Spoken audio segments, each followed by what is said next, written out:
October 5th, 2008. It's 27-17 with 3 minutes and 58 seconds left to go in the fourth quarter. With the Texans minutes away from beating the Indianapolis Colts for the second time in franchise history, Sage Rosenfells, a career backup, journeyman, and one-time fan favorite, was thrust yet again into the starting lineup with Matt Schaub sidelined with an illness. A mere 8 yards away from a first down to drain more clock, Sage runs and takes flight. Kind of.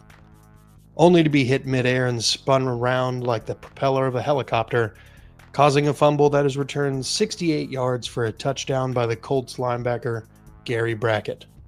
This late touchdown is a catalyst that leads to the momentum fully being with the Colts, as they would shortly thereafter get the ball back into future Hall of Famer Peyton Manning's hands for late-game heroics.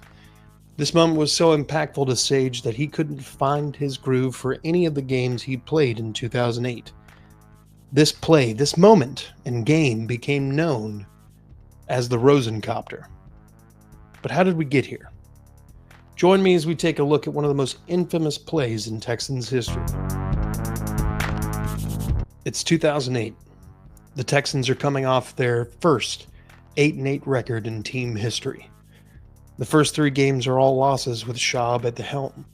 Schaub, who was acquired in 2007 from the Atlanta Falcons for a first-round draft pick swap and a 2007 and 2008 second-round picks. He is now in his second season with the Houston Texans, missing this pivotal Week 4 divisional rival game with an aforementioned illness. Fans who had seen solid play come from Sage in the 2007 season were starting to wonder if life would be better full-time with Sage over Schaub. Sage was 4-1 as a starter with a 15-12 touchdown to interception ratio in 2007, compared to Schaub's 4-7 as a starter and 9-9 touchdown to interception ratio. In 2007, Sage comes in against the Jaguars in Week 6, where he goes 11 of 12 for 82 yards and a touchdown, a 122.9 passer rating, and a 37-17 loss against the Jaguars. The Texans already losing by a wide margin. This wasn't anything meaningful, but it did give Texans fans a bit of optimism about Sage. In Week 7, after a lackluster performance from Schaub, Sage was thrown in against the Titans. Sage was yet again impressive. 22 of 35 for 290 yards, 4 touchdowns, and 3 interceptions, with an impressive fourth quarter comeback performance that saw all 4 passing touchdowns. This put the Texans in the lead late. It was a dose of magic that the Texans fans needed. The Titans would drive into field goal range and set up Rob Baronis for an NFL record 8th made field goal to seal it for the Titans as time expired. Texans fans dealt a gut punch at the end would not soon forget the fourth quarter heroics of Sage Rosenfells. Week 8 versus the Chargers. Schaub doesn't finish the game after going 11 for 18, 77 yards, and 2 interceptions. And again, Rosenfells is sent trotting out. This time, the magic wasn't there. Sage produced a middling performance, 17 of 27, 1 touchdown, and 2 interceptions, a 63.2 passer rating, and a 35-10 blowout. Week 9 brings the Texans a victory with Sage Rosenfells starting at the helm for the first time all season. 24-17 over the Lane Kiffin-led Raiders. Rosenfells doesn't produce extraordinary numbers, 11 of 19, 181 yards, 1 touchdown, 1 interception, and a passer rating of 85.6. But he really didn't have to do much, as Ron Dane and Amon Green combined for 203 scrimmage yards and 2 touchdowns. But the efficiency was noticed, and the fans got a win. The mythos builds.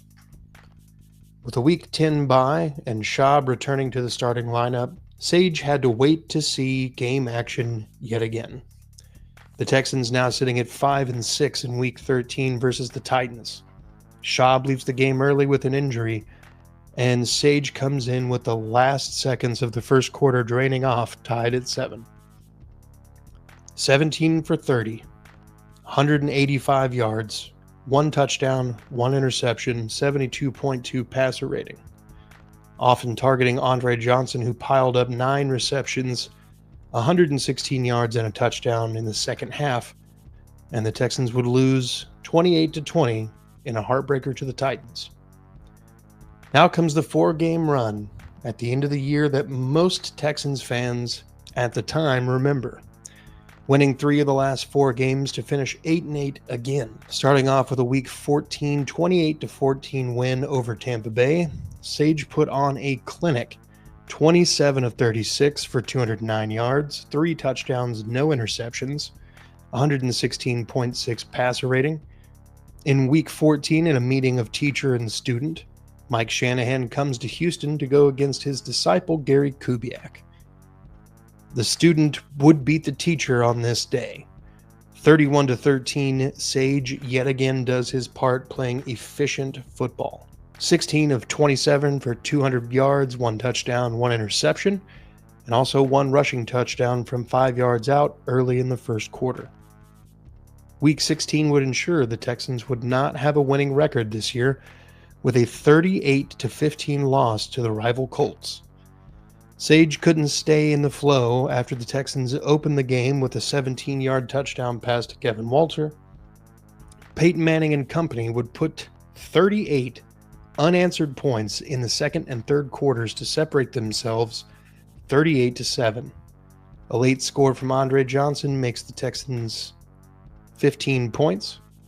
Sage Rosenfells with his 3 interceptions would be the Texans' undoing in many ways, but the defense definitely did not help much. Finally, in Week 17, he started his 5th game of the season and got his 4th win. 42-28 over the Jaguars. Rosenfells played more mid-football, but he did efficiently. 11 of 18, 128 yards, 1 touchdown, 1 interception, 78 passer rating. Andre Davis would be the star on this day, with back-to-back kickoff returns for a touchdown. One at the end of the first half, one to start the second. With the magic of the end of the 2007 season still in the memory of Texans fans, 2008 Rosenfells seemed like a more than capable backup, maybe even the future. With continued struggles from Schaub to start the year and an 0-3 record early, Week 4 was huge. Fourth quarter of the 4th game of the 2008 campaign, the air was starting to be let out of the Rosenfells bag. Sage had played a great game in the second and third quarter to extend the Texans' lead to 17-10 at half and 20-10 at the end of 3 quarters. A fourth quarter rushing touchdown from Steve Slayton elevates the Texans' lead to 27-10 with 8:18 on the board. The Colts would score 21 unanswered points in the final 8 minutes and change to win 31-27. The Rosen Copter, while not the only thing that had to go wrong for the Colts to win, it was definitely the major contributor, as well as the floundering on the next Texans possession, which also could have ended the game with a few first down pickups. Rosenfells would not really be able to recapture the magic of 2007 ever again, but he would get traded to the Vikings in 2009 for a 2009 4th-round pick where he was expected to compete with Tavares Jackson to start. But Brett Favre had other plans. Schaub would go on to cement himself as the starter and the most successful quarterback in franchise history until recent times with C.J. Stroud. That 4th-round pick got used on tight end Anthony Hill, who would go on to play 2 years in the NFL. And for me, as a freshman in high school at the time of this Rosencopter game, Sage was thought of as more than a capable backup, bordering starter, and I distinctly remember that aura fading out after this game. The magical 28-point 4th quarter versus the Titans the year before, only to be beaten in the final seconds by Rob Baronis being allergic to missing field goals that day, which subsequently led to a friendship with one of the founding members here on CPN, Blake Bellamy. Shouts. His joke about a Baroness bonus burned my ears, but it also made me laugh, as puns have a direct line to my funny bone. Even still, all of that mysticism vanished with the boneheaded decision to jump for a third down conversion in a season we expected to finally rise above 500. Starting 0-4 was not what I had in mind. The moment Gary Brackett scooped the ball, I lost my breath. I knew what was coming. As a Tennessee native, Peyton was a legend anyway. At times I had to accept that Peyton was going to Peyton. I can remember the bitter taste and being visibly upset about the outcome. My favorite team couldn't find an answer at QB or offensive line or close a game to save their own lives. All of which made the first time we beat the Colts all the more sweet. But that's a video for another time. Thank you for watching. Like and subscribe for more content like this.